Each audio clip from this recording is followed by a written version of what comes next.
Guys, আজকে কিন্তু তোমাদের সাথে শেয়ার করব বাটা মাছ দিয়ে পটল আলু দিয়ে ঝোল।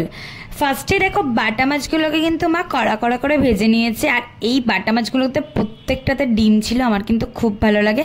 তারপরে কড়াইতে তেল গরম হতেই পটল দিয়ে নুন দিয়ে ভালো করে পটলগুলোকে ভেজে ভেজে নিয়ে তুলে রেখে দিয়েছিল।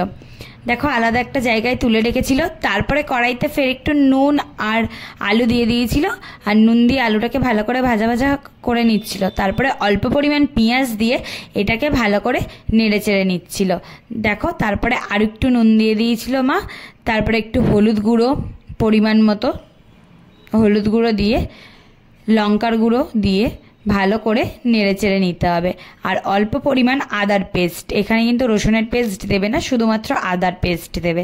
দিয়ে ভেজে রাখা পটলগুলো দিয়ে দিয়েছিল। ভেজে রাখা পটলগুলো দিয়ে আর একটু ভালো করে নাড়াচাড়া করে নিয়ে অল্প পরিমাণ জল দিয়ে দিয়েছিল। তারপরে জলটা ফুটে উঠতেই জিরের গুঁড়োগুলো দিয়ে বাটা মাছগুলোকে দিয়ে দিচ্ছিল।